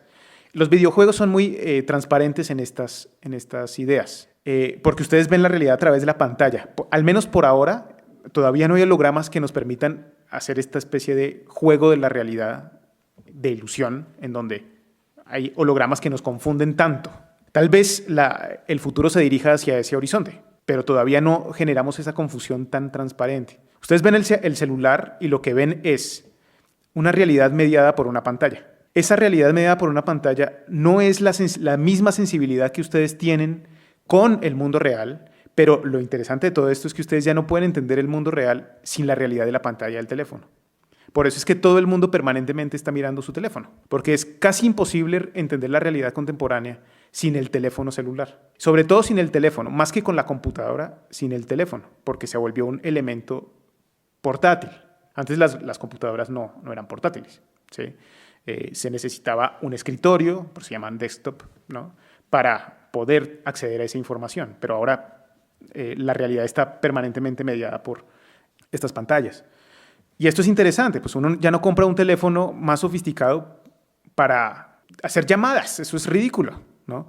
Uno cada vez compra teléfonos más sofisticados porque tienen mejor procesador de imagen, tanto de foto como de video. ¿Eso qué quiere decir? Pues que precisamente uno está necesitado permanentemente de una construcción imaginaria a través de la pantalla de su vida. Eso cambia de alguna manera la sensibilidad del mundo, en particular de la escultura, porque si la noción de escultura estaba vinculada con esta sensibilidad tridimensional, a través de una imagen, eso se altera. Hasta el momento todavía no hay esculturas tridimensionales hechas con hologramas, pero es muy probable que haya, pronto, es probable que haya. Y eso, al mismo tiempo, va a replantear otra pregunta por la sensibilidad de estas cosas. Es que, bueno, por ejemplo, me pongo a pensar en algunos fenómenos que ocurren ya en algunas partes del mundo, que, no sé, cantantes que se crean digitalmente, o sea, que se van proyectando una imagen a través de cañones, como en muchas partes, ¿no? Que generan justo este tipo de hologramas. O sea, entonces, ¿qué relación existe ahí con la sensibilidad si ya no hay una materialidad en sí, pero sigue como existiendo esta idea de objeto. Espera, ¿cómo habías dicho? Objetualidad. Ajá, Pero objetualidad. claro, el problema aquí es la noción de la presencia, que es otro elemento que yo no abordé de manera importante. No sé si ustedes escucharon hace poco, precisamente en función de lo que usted está diciendo, un escándalo que se armó por un concierto de hip hop en donde se proyectaba la imagen de Tupac. Sí. Que eso generó un problema grande dentro de la comunidad de hip hop. Porque había una pregunta importante, es ¿qué tipo de presencia producen estas imágenes? Si ustedes piensan, la noción de presencia no es solamente de presente, sino que trae al presente esta presencia, es decir, qué tipo de tiempo, con qué tipo de tiempo estamos jugando. Esto es muy problemático, porque es a veces traer desde el pasado presencias que ya debieron haber desaparecido. Este tipo de ilusiones, ¿sí?, que son en general magia, uno podría llamar eso una magia, lo que traen son nuevas o diferentes formas de la percepción, es decir, ¿hasta qué punto nosotros como seres humanos estamos tolerando estas ficciones que siempre pues, han ocurrido de alguna forma desde que existen las representaciones bi- y tridimensionales? ¿Hasta qué punto nosotros podemos tolerar eso? ¿Y cómo afecta esas formas de sensibilidad nuestra vida? Eso es muy interesante. Eso puede, como, de nuevo, perdón por las referencias de la cultura popular, pero son muy transparentes, como en Wall-E, ¿no? En donde ya los personajes ni siquiera se levantan de sus asientos, sino que están permanentemente sentados, unos asientos que se mueven y están permanentemente viendo pantallas, ¿no? Ya no hay necesidad de moverse, que yo creo que hay mucha gente que vive así, ya no se mueven, no tienen que salir de casa, ni siquiera pararse de su silla. Sobre esto, por supuesto, pues vale la pena desarrollar o explorar mucho más, porque esto está pasando en este momento. Cuando yo digo esta idea de objetualidad, es que lo que está en crisis permanentemente es la noción de realidad. Lo que está en crisis en este momento es la noción de realidad. Tal vez la escultura sea el último refugio de realidad que tenemos, en el sentido en que pone en juego nuestra sensibilidad como cuerpo en relación a un objeto que tal vez está ahí compartiendo con nosotros nuestra misma realidad. Pero pues estos teléfonos y estos aparatos nos alejan un poco de esa realidad tridimensional o real, ¿no? Y la arroja a otro tipo de sensibilidad que habría que explorar de manera detallada. Bueno, perdón, como, o sea, de lo que estás diciendo, es que me pongo a pensar también, no sé, en un museo, cuando tú ves una escultura, existe como esta separación, ¿no? O sea, tú no puedes venir ahorita al Amparo y manosear los cristales de Dávila. Y en ese caso, o sea, existe esta misma separación como dentro de la virtualidad. O sea, que está el objeto presente, o sea, bueno, no sé, lo comparo a una sala. Bueno, es que todo este trip viene a que hace poco me estaban enseñando que existe, pues, por ejemplo, Netflix ya en realidad virtual, ¿no? Que te pones las gafas y estás en otra sala y estás, o sea, lo estás viendo ahí. O sea, como entonces, ¿qué diferencias encontrarías dentro de la sensibilidad o como la aproximación a... Pues, claro, no sé, pero el pieza? ejemplo que usted pone de las piezas de Dávila no cumple. Pues fue lo mismo que le pasó a Abel Lesper hace 8 días. O sea, Yo- sí. O sea, Si uno se acerca, uno puede compartir el espacio con estas esculturas. Que uno no las pueda tocar, eso es otra cosa. Pero ustedes saben que si estiran la mano y tocan la cosa, dependiendo de la resistencia de la cosa, de la flexibilidad de la cosa, etcétera, la cosa puede colapsar o no, pero la cosa puede entrar en una relación corporal con ustedes. Que haya ciertas limitantes institucionales, pero por supuesto. Pero ustedes saben que si ustedes entran en una relación sensible con la cosa, a través del tacto, la cosa puede colapsar eventualmente. Pero no así en estos aparatos, ¿sí? De hecho, por eso es tan interesante el juego de Pokémon. Porque ustedes ven la proyección del Pokémon en la realidad y tienen que hacer un artilugio con su teléfono, no en la realidad, sino que con su teléfono, con el medio, ¿sí?, para poder entrar en interacción con la cosa. Pero lo que ven en la pantalla es una relación compleja entre la realidad y la cosa proyectada en la pantalla.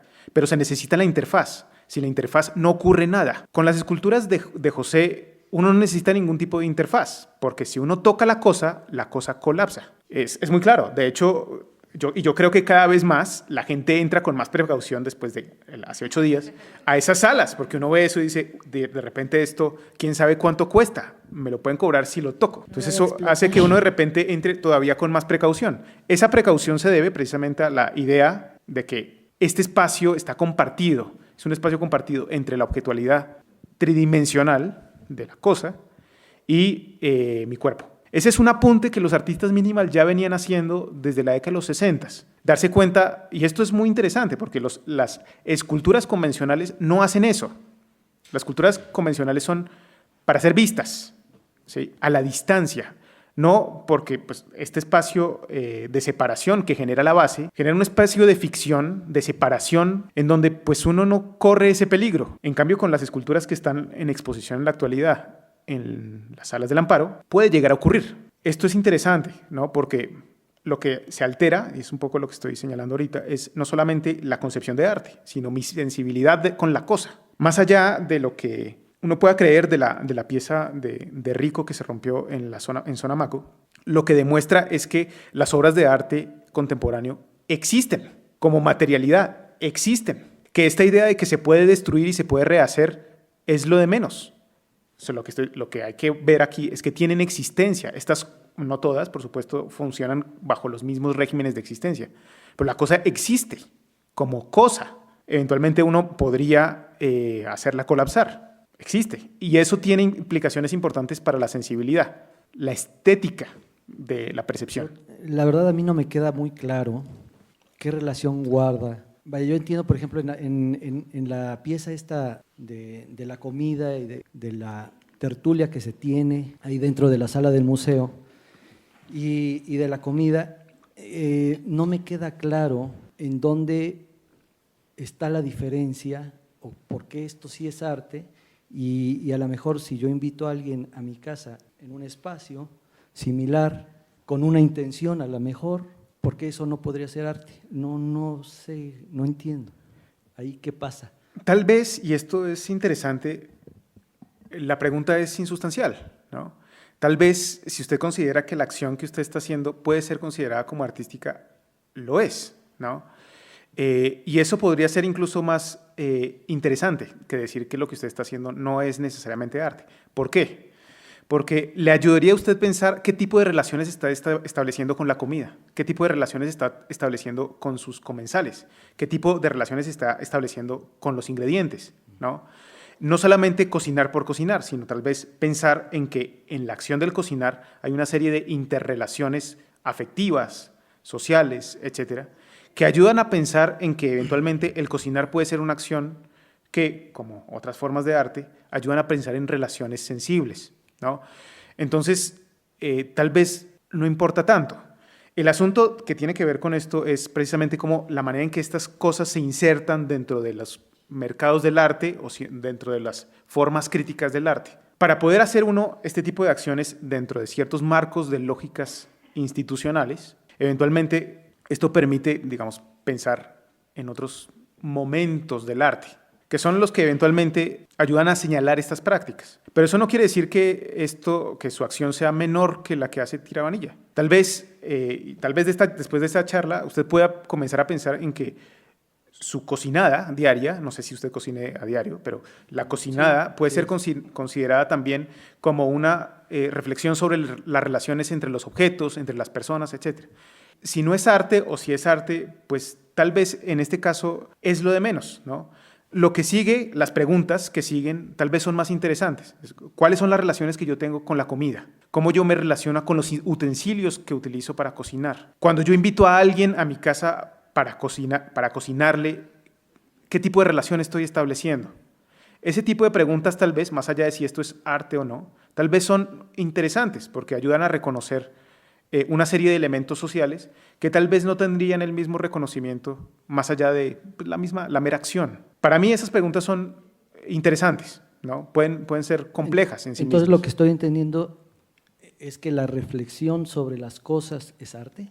Cualquier reflexión que uno tenga sobre algún acontecimiento o una relación con algún objeto o alguna persona, ¿eso es arte? No necesariamente, porque, por ejemplo, si ustedes se fijan, la relación que establece la ciencia con el mundo, que también son relaciones específicas de observación, yo veo que esta bolita cae y tengo que explicar por qué, es diferente a la relación que uno establece con las relaciones artísticas, ¿sí?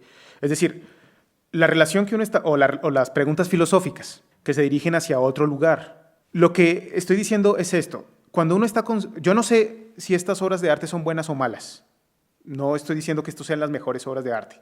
Eso no es lo que estoy diciendo.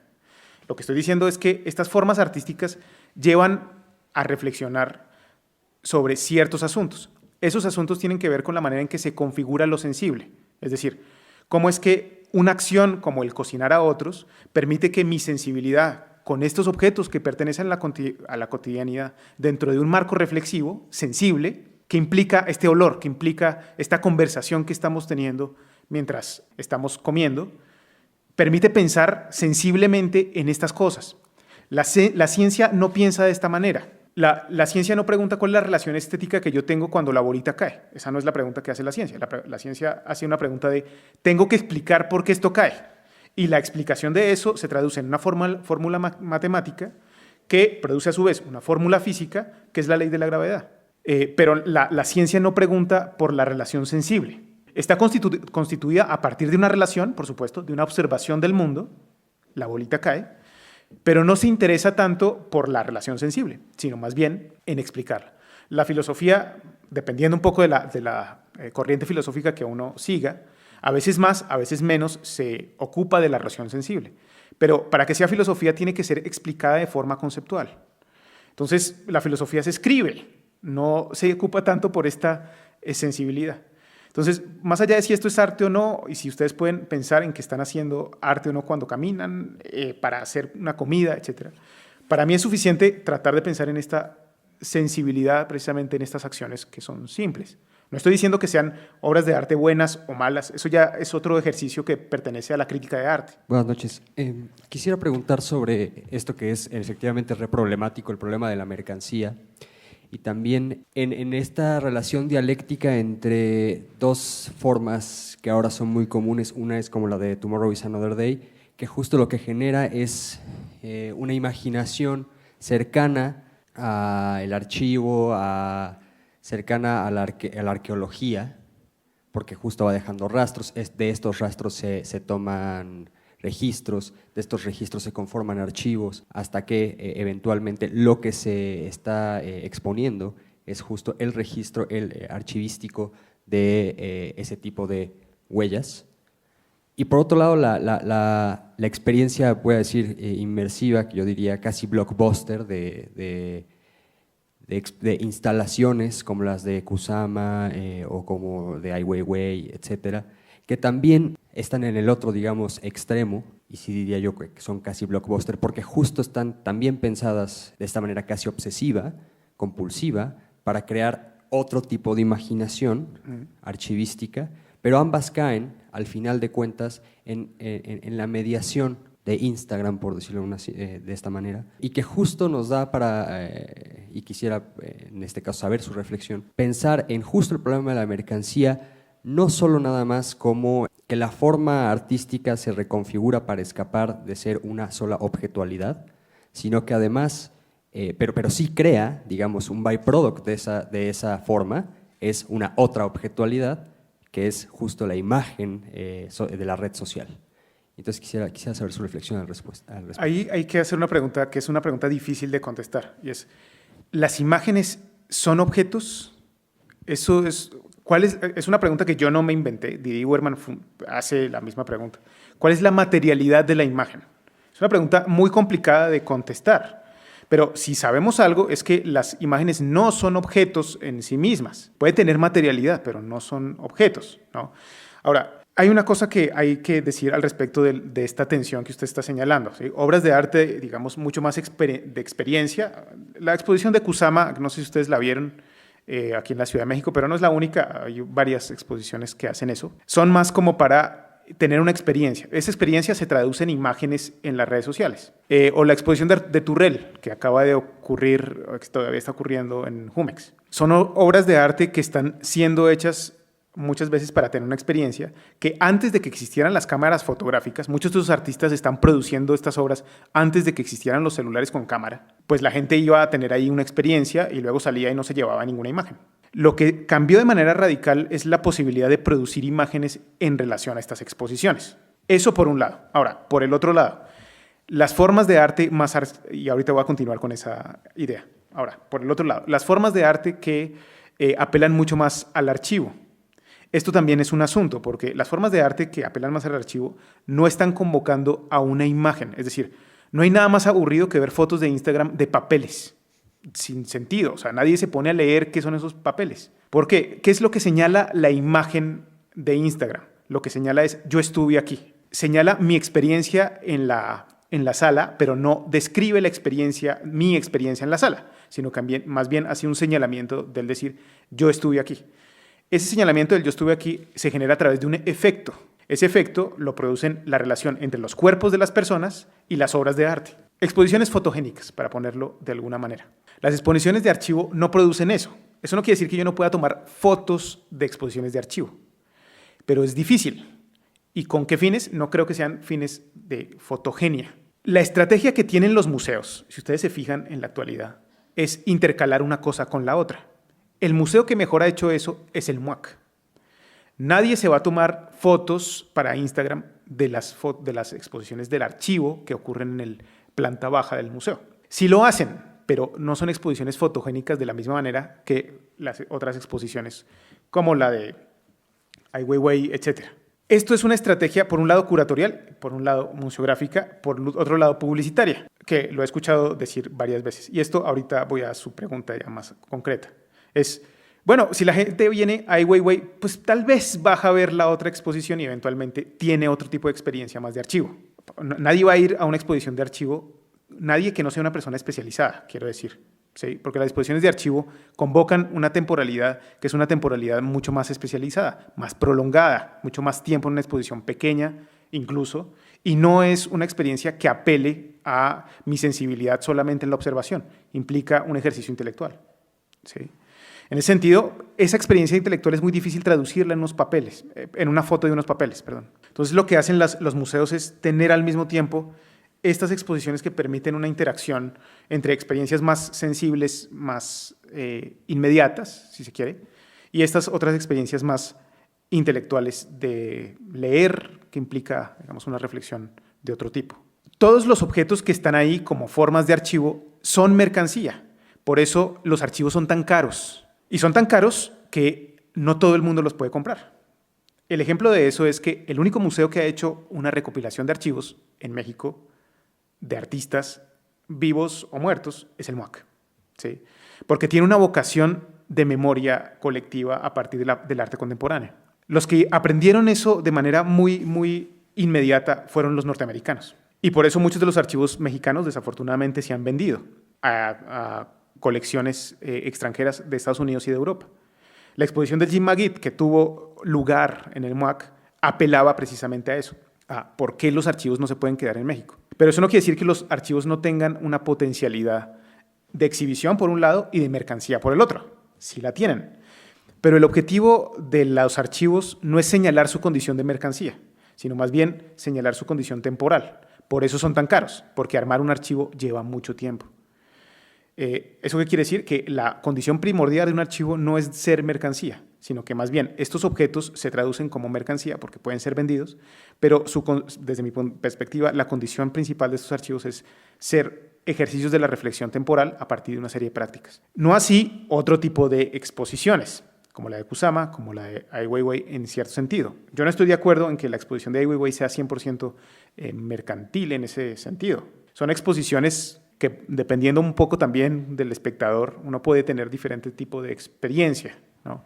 La exposición de Ai Weiwei, más que incluso que la de Kapur, es una exposición desde mi punto de vista un poco más compleja en ese sentido, ¿sí? Apelaba a una serie de asuntos más, ¿cómo ponerlo?, más complejos en un sentido temporal, por ejemplo, ¿no? El templo ese, que a pesar de que todo el mundo se toma fotos ahí y eso, es un templo que a partir de una política de Estado fue destruido, ¿no? Y el artista lo rescata. Hay ciertas formas de tiempo ahí circunscritas. Las piezas de Kapur no tanto, ¿sí? También esto es muy relativo, depende también de cada uno de los artistas. Ver el arte contemporáneo como un todo homogéneo es ridículo, ¿no? Eso implica que pues, todo el mundo está haciendo lo mismo y eso no es verdad, ¿sí? Todos los artistas están haciendo cosas diferentes, a veces se parecen en sus medialidades, pero depende del artista este tipo de respuesta, ¿no? Entonces, desde mi punto de vista, el archivo no apela inmediatamente a su condición de mercancía, pero también evidentemente, funciona con la relación del fetiche. Sin fetiche no hay archivo. Eso, ¿no? Entonces, sí son dos formas de arte que desde mi punto de vista son diferenciadas. Gracias. Hola, Daniel. Bueno, pues a mí me interesa un poco, bueno, creo que este pequeño como catálogo que eliges es muy interesante sobre, bueno, para hablar sobre esta crisis medial, en este caso de la escultura. Pienso mucho, bueno, en esto que también mencionaba sobre, yo lo pienso como manufactura versus proceso industrial, ¿no? Entonces, pues no sé, hace rato que preguntaban también como sobre esto de el video 3D, pues pienso también en las esculturas 3D y como pues ha habido nuevos medios que han desbordado también el ejercicio de la escultura y como, pues como bien lo decíamos, ¿no? Estamos como apelando demasiado a la escultura y lo seguimos como tratando de conservar, pero pues mediante la experimentación de diferentes medios, ¿no? y de nuevas tecnologías, ¿no? Entonces no sé qué piensas sobre pues esta forma de crear escultura pues a partir de nuevas tecnologías. No sé si piensas que pues también esto es un tipo de crisis, ¿no? Creo que pienso en artistas que pues ya no tocan pues absolutamente nada, ¿no? Y llegan y ya está hecho, ¿no? O ni siquiera ven la escultura, ¿no? Todo es como vía internet o cosas por el estilo. Entonces no sé, no sé, en el mismo ejemplo de Gabriel Orozco, ¿no? En el auto que ya es un objeto industrializado y después lo ocupa, pues no sé de qué manera la industria también nos ha pues movido a desbordarnos de la idea de escultura tradicional y nos ha movido a hacer cosas pues en 3D, ¿no? Quizás. Entonces, pues un poco qué piensas sobre eso y sobre pues los medios que pues ya nos obligan a ver la escultura pues de otras formas, ¿no? Claro, el asunto es que todavía seguimos pensando en que la medialidad tiene circunscrita la subjetividad del artista. ¿Qué significa eso? Que hay una especie de rastro, de huella en la acción del artista que queda impregnada en la obra de arte. Entonces, como una especie de movimiento, esto es muy del pensamiento del siglo XIX, una especie de movimiento transparente, uno no solamente ve la forma hecha, sino ve al artista haciéndola.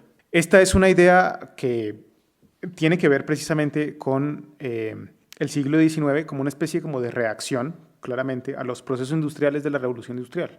En la actualidad la pregunta ¿es posible todavía hacer esa operación? Y cuando uno ve una escultura hecha, por ejemplo, por un robot, que hace poco leí un artículo sobre eso, si las esculturas hechas por un robot son esculturas o no, con los mismos materiales incluso, si son esculturas o no. De hecho, hay un artista mexicano que se llama, es mi tocayo, se llama Daniel, de Monterrey, hace una escultura a partir de una serie de planos 3D de Apolo y Dafne, creo que esa es la escultura, con una impresora 3D. Hace exactamente la misma escultura, pero siguiendo un patrón de las esculturas 3D. ¿Eso qué nos hace reflexionar? Lo que nos hace reflexionar es que los artistas ya no están tan interesados en esta idea de su expresión subjetiva en las obras, sino más bien en una pregunta por la medialidad que las hace posibles. Esa pregunta es fundamental porque desplaza de nuevo la noción de la sensibilidad. Es decir, cuando uno ve una escultura, ¿qué es lo que tiene que ver? Es una pregunta que hay que hacer para poder pensar en esto. Cuando yo veo una escultura, ¿qué tengo que ver? ¿Tengo que ver al artista haciéndola o tengo que ver la medialidad que la hace posible? Yo creo que lo que hay que formular ahora es otras preguntas en relación al arte, que son preguntas que a veces son viejas, pero se actualizan de maneras muy insospechadas. Por ejemplo, la pregunta del medio. Sobre todo porque en la actualidad hay una serie de explosión de los nuevos medios, como usted decía ahorita, ¿no? Que todavía hace falta por teorizar. Hay teorías sobre los medios, por supuesto. ¿Sí? Hay una serie de autores que han descrito diferentes problemas de la medialidad, desde la noción de medialidad en términos de comunicación. McLuhan es el ejemplo más claro de eso en su relación con la televisión. Y por supuesto la medialidad conservadora de Greenberg. Pero eso se ha visto rebasado precisamente por la actualidad de la manera en que se funciona los medios en la actualidad. Los medios en la actualidad lo que hacen es, no es solamente una relación con el mundo nueva, sino que son parte constitutiva de la realidad. Es un poco lo que yo estoy diciendo. En ese sentido, hay que hacer una exploración sobre el problema de cómo es que los artistas usan esos medios para poder hacer enunciaciones sobre el presente. Y esas enunciaciones sobre el presente pues, tienen que ver con su carácter de mercancía, sus nuevas consideraciones temporales, nuevas consideraciones de la sensibilidad a través de los medios. Muchos artistas hacen eso. Entonces, la pregunta ya no puede ser si una máquina puede hacer arte o no, porque el artista no está haciendo esa reflexión. El ejemplo más claro de todo esto es Tony Cragg. No sé si ustedes conocen. De hecho, hace poquito se instaló una escultura de Tony Cragg en el edificio de AXA, en el edificio de una aseguradora que queda sobre Insurgentes. Tony Cragg no hace las esculturas, las hacen o máquinas o un montón de ayudantes. Él construye las maquetas. Pero esto es interesante porque, como la misma Rosalind Krauss señala en un texto también muy importante sobre los mitos de la escultura moderna, esta idea de la originalidad de la escultura moderna es un mito. Es decir, esto se puede ver perfectamente en escultores modernos convencionales, porque la escultura moderna siempre fue susceptible a ser reproducida. El ejemplo que ella pone, se me olvidó el nombre de este artista, el que colecciona Slim. Bueno, esa idea de originalidad siempre estuvo en duda, de hecho. Los artistas modernos siempre pusieron en duda esa idea, ¿no? Pero la idea perdura como mito. Las exploraciones del arte contemporáneo no hacen un apunte sobre eso, no hacen un apunte sobre el desarrollo de la subjetividad del artista en sus obras, ¿sí? De hecho, si ustedes se fijan, la exposición de José Dávila que está en este museo no desarrolla esa idea. Muchas de esas obras son cortadas por máquinas. Tal vez él hace un plano, pero no toca los materiales nunca. Pero esto es algo que se viene desarrollando desde hace 50 años. ¿Sí? Esto no es algo nuevo. En ese sentido, pues no hay que solamente reconsiderar la noción de escultura como esta especie de ejercicio genial circunscrito en un medio específico, sino más bien pensar en la medialidad misma, qué es lo que hace posible la escultura. Sobre eso habría que hacer una teorización más compleja. Yo creo que sobre esto hay que escribir mucho más. Todavía no es suficiente. Esa es mi perspectiva. Hay gente que no le importa tanto esta noción de la medialidad, sino más bien cómo es posible esta reflexión, digamos, de los contenidos de la obra, qué tipo de problemas convoca eso. O sobre las políticas del arte, o sobre las relaciones entre arte e imagen. Yo creo que uno de los problemas para explorar es precisamente la medialidad de la obra de arte en el presente. Entonces, sobre eso sí se ha escrito, por supuesto, pero vale la pena desarrollar mucho más esa idea ante la explosión de esto que usted señalaba, estas nuevas medialidades. Los drones, por ejemplo, eso es una cosa increíble. O sea, poder ver imágenes desde arriba con tanta facilidad en el presente, yo no sé si ustedes han pensado en eso, pero a mí me parece que eso es increíble. Antes uno necesitaba un helicóptero para poder hacer eso y eso era carísimo. Ahora cualquier persona que tenga un dron puede tomar una imagen de esas. Son imágenes que se han vuelto cotidianas. Pero la pregunta no es esa, sino ¿cuál es la necesidad de ver los objetos desde arriba? O sea, de repente aparece esa necesidad y se aparece ese objeto. Es magnífico. Bueno, creo que nos acercamos a la fin. Te agradecemos mucho, Daniel, la intervención, pues la conferencia que nos ofreciste. Les recuerdo que la próxima cita para el programa de Quehaceres es la próxima semana. Y vamos a tener un diálogo con Palmera Ardiendo, un colectivo de Cuernavaca que reúne artistas, creadores y curadores que operan en ese contexto, en diálogo con algunos creadores locales.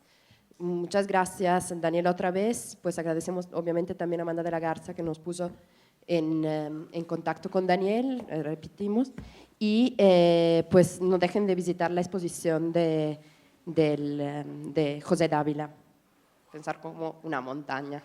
Hasta luego. Muchas gracias. Hasta luego.